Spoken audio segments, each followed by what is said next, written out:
G'day there, Wealth Press subscribers, viewers, traders, and investors. It's time for the weekly wrap-up, and I'm joined, as usual, by Roger Scott. Roger, welcome. Thank you for having me on, James. You bet. Roger, so we saw the stimulus bill signed into law yesterday, $1.9 trillion, and what happens? Nasdaq doesn't really ignite. It just kind of limps a little bit higher, and today it's down. And so this is sort of where we'll start is... this is the first time I've ever seen a major stimulus event result in a sell-off? Well, there's a few things we need to talk about here. First of all, the Nasdaq didn't just kind of sell off. The Nasdaq hit the 50-day moving average and sold off. That's very, very significant. And it couldn't keep up with the rest of the indices, which yesterday, by the way, made all-time highs. So there's a huge divergence there. You see, the one problem became, and I think it's becoming clearer, but a few weeks back, there were so many traders and investors and wealth press subscribers that were in large cap tech that, you know, unless they were so deep in, they thought the whole market was crashing till we said, hey guys, let's not over, you know, let's not get ahead of ourselves. The market is stable. There's really nothing crazy going on. It's just large cap techs.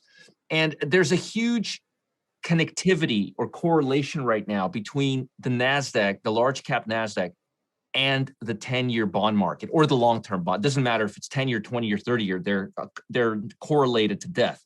So the long bond is extremely sensitive, or the Nasdaq is extremely sensitive right now to the bond market. And there's always... Markets always have some type of connections. They get glued to each other. Sometimes it's the bond market with the blue chips. Sometimes it's the energy market with the overall commodity market. But right now, there's a huge correlation or an inverse correlation between the bond market or the interest rate market and the Nasdaq market, or a correlation because interest rates and bonds are completely inverse with each other. There's a huge correlation between bonds and the Nasdaq right now. In other words, every day we have bonds go down, Nasdaq's going down. And I'll explain it to you and your readers. I touched on it the last few weeks. It's actually really simple, okay? The reason you're seeing the reason you're seeing the correlation between interest rates and large cap tech is because investors are fearful that the large cap techs will not be able to give them the type of returns that they are looking for in comparison to other stocks and interest rates. So when yield on interest rates goes higher, investors are saying, hey, wait a minute, why should I suffer through all of this volatility that large caps have if I can just go into bond market and get a guarantee without all the drama? I mean, there's more to it than that, but that's really all there is to it. They look at the risk-adjusted return.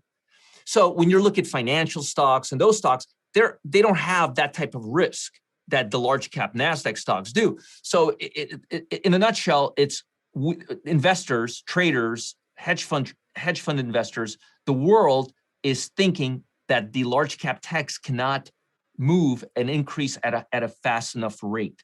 And that's the reason for this. And it's a real worry, James, in my opinion, because the large cap techs just went crazy over the last year. And now the world, if you look at all the surveys, if you look at the Nasdaq 100, if you look at the top stocks, they're completely polar opposites of the stocks that were making 52-week highs. And today, by the way, is exactly a year since we had the major close down in the U.S. It's the 12th of March. Some closed on the 12th, some closed on the 15th, but we're there, we're here. And if you look at the 52-week highs from a year ago, Zoom, Peloton, Clorox, all the Salesforce, now NVIDIA. Now, 52 weeks later, it's Marriott, Trip, Viacom, Expedia, a Priceline, and Rick's Cabernet to add insult to injury. Right. We won't go there. But you see the point. The world is spoken. The world wants to go back to normality. They're sick and tired of being pent up in their units, apartments. And you guys in Canada, it's like being in jail, from what I'm understanding. It's horrific out there. So people are sick of it, sick and tired. They want to go out, and the markets are appraising that in the price. And how could Nasdaq not get hurt as a result of that? It's impossible to have such a so I'm looking at it as a temporary setback. I don't think it's a big thing. I don't think it's a permanent thing. I think here's my analysis and here's my theory. I think the bond market is getting a bit ahead of itself. I think it's too much too fast. I think it's going in the right direction, and there's inevitably going to be a rise in interest rates, but it's going to take a little time. And even where we're at right now, what mortgage rates are at 2.75, 3%. Come on, that's nothing. So I think we're going to kind of stick around these levels for a while. I don't think we're going to continue this waterfall. We're going to kind of go sideways, maybe a little higher, maybe a little lower, stay around this area. I'm not seeing anything major or massive happening right now, okay, with long-term rates. And ultimately, I think we're going to see earnings next quarter either confirm that the 12-month yield on the expected earnings on the tech sector is going to be really great, or those earnings expectations are going to be lowered, and we're going to get a confirmation of what we're seeing right now. But one way or the other, I think the answer here lies to momentum levels. And the momentum levels, long-term momentum levels, are still overbought in the Nasdaq. I've been talking about this nonstop for 3 months now. And they're still coming down. We had 95% of stocks in the Nasdaq 100 trading above the 200-day moving average. That number's now in the 70th percentile. And I believe that rubber band got wound up so hard that it needs to really snap back, give us a little offset, and give the market a little breathing room, and it'll come back up. So I think what we need is a good old-fashioned shakeout in the Nasdaq 100, a bunch of stocks hitting the 200-day moving average, and we hit the winners from there on. But till that happens, I think we're going to be lagging behind. And my window for that is between now and probably third week of earnings next quarter, where we'll get some catalyst and confirmation that things are either as bad as they are, or they're a lot better than they are. Okay. At this moment, the U.S. 10-year is at 1.61, 161 basis points. Is that so? If that is getting ahead of itself, Roger, then is it reasonable for us to expect it to sort of track lower in the near term? I think we're going to track a little lower, but I don't think we're going to go from 0.93 to 0.50 to 1.50 like we did in the last month. I think that needed to happen. I think that was inevitable. GDP was positive. Consumer price index was positive. Fed data is unemployment data yesterday was in the low 700s. I think it's reasonable. I mean, look, we got to have some inflationary pressure, right? I mean, it's not all bad. If the economy is rising at a rate or near rate of that inflationary pressure, then things are okay. That's how it's supposed to work. So it's just when things get a little out of whack. So what the big catalyst for the Nasdaq was rates going from 0.93 or 0.96. Don't quote me on the specifics, but somewhere below 1 to like 1.5 in a very, very short amount of time. When you're looking at that on a percentage basis, that's significant. When you're looking at it on a broad absolute basis, well, I mean, 1.5% 10-year adjustable rate. I mean, nothing to really cry over here, So my perspective is, I think for now, we're kind of going to hover around this area. We're going to pull back, maybe go down a little bit, but I don't think we're going to see anything major for at least till well into the summer or maybe later in terms of significance, in terms of the bond market and interest rate yield. Mm-hmm. Do you think that so right now there's a moratorium on foreclosures and evictions in the U.S., and Joe Biden extended that till the end of June, but does that mean that there's a tsunami of economic woe coming for a segment of America in July? The truth of the matter is there has been a tsunami for America, and we're not waiting till July. Look, America has less and less middle class every year, especially if you look at California. I don't even know if there is a middle class there anymore. But the significant problem began for a lot of industries a year ago. So I think what we're going to see is some industries really heat up and there is a light at the end of the tunnel, and certain industries are going to be just doing. I think for the majority of the industries, there's light at the end of the tunnel. The people who basically gave up already gave up. So I don't see this as a new struggle for America. I'm seeing this as a light at the end of the tunnel, actually. And that's how the market, that's how the economy, and that's the sentiment of America. That's how everybody's. So my sentiment is in line with what we're seeing from the federal documents and so forth. Sure. Okay, so then if the Nasdaq 100 is exhibiting a tech shakeout in the process, does that give smaller non-marquee name startups in the tech sector a chance to shine while those ones are sort of resetting, and might be a time to look for some of the lesser known technologies that are emerging at this point? I completely and utterly agree with you. I've been all over the Nasdaq, I've been all over the Russell 2000 now for several months, ever since the first debate between Trump and Biden, if you recall. It started outperforming the market. It has not given up. It has now, I think, 2.5 to 3 times the yield on, if you invested in it. When I say yield, I don't mean interest yield or income yield. I mean yield on the investment would be about 3 times, because the Nasdaq kind of went up. It was 2 times, but now the Nasdaq went down, and this sucker is still going up, made new highs yesterday. So yes.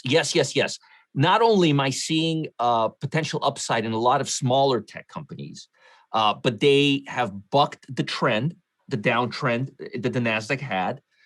Their numbers are expected to be substantially better over the near term, and not just in the tech sector, but other sectors in the smaller stock universe. I'm seeing that. So we are seeing a rally in large cap tech, and I think it's going to continue, and it's going to be here for quite some time. Mm-hmm. So the commodity sector is sort of responding favorably to the stimulus.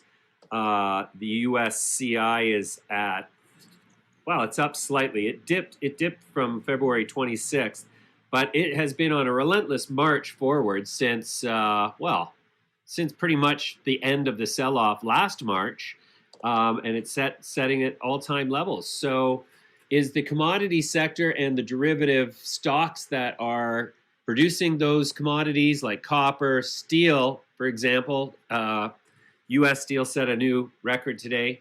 And is that indicative of our future, or is it just sort of a rally induced by the stimulus package? No, not at all. I think this is a real rally. I've been talking about transports.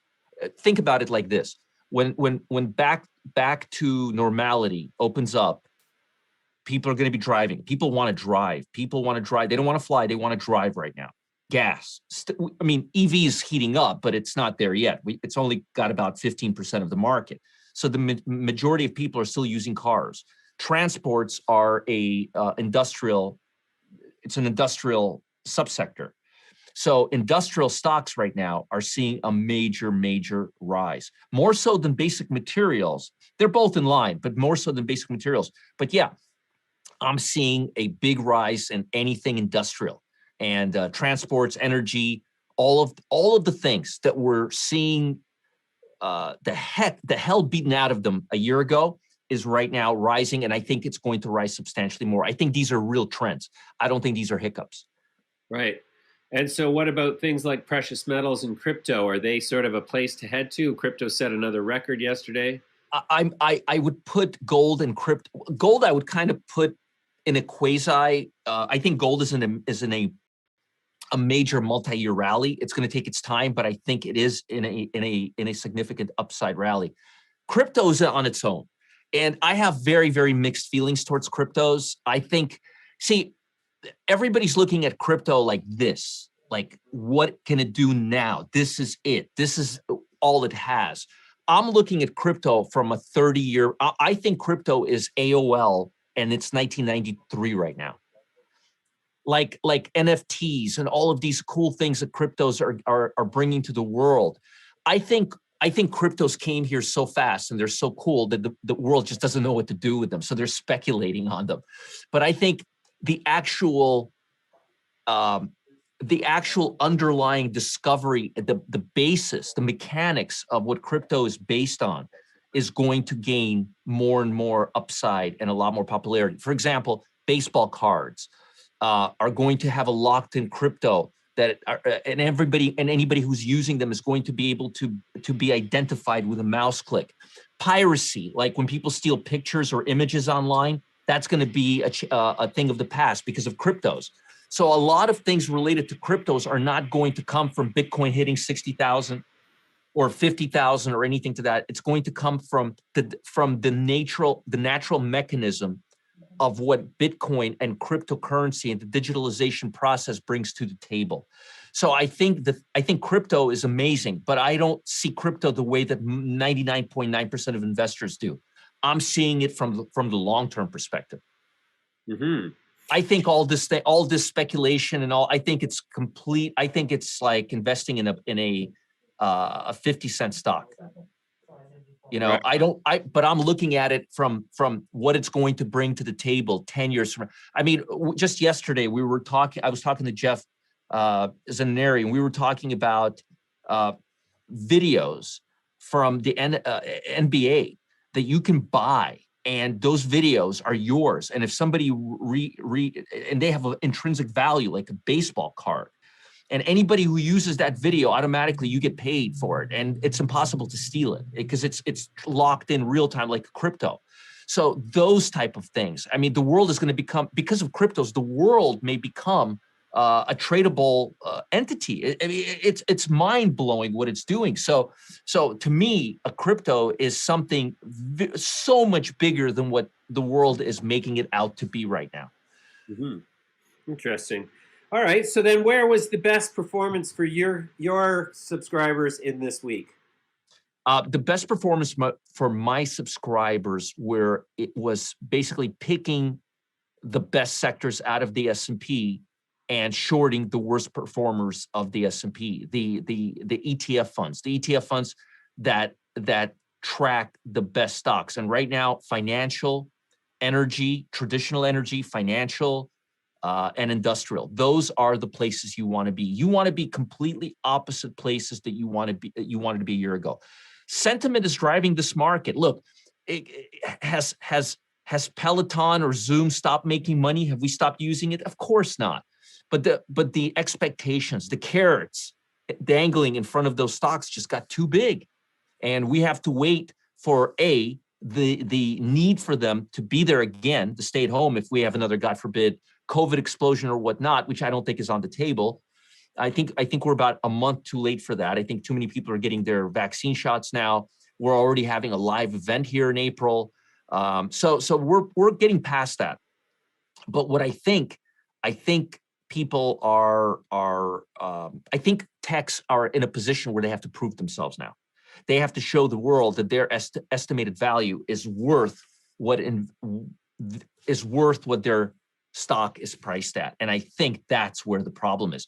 And some are going to prove themselves and some are not. And the ones that are trading above the 50-day moving average when the QQQ makes an all-time high, those will be the ones that we're targeting. Right. Okay, Roger, let's leave it there for now. That's a great update as usual. We'll come back to you on Monday and see you then. Have a great weekend. You too. Bye. Thanks for having me on.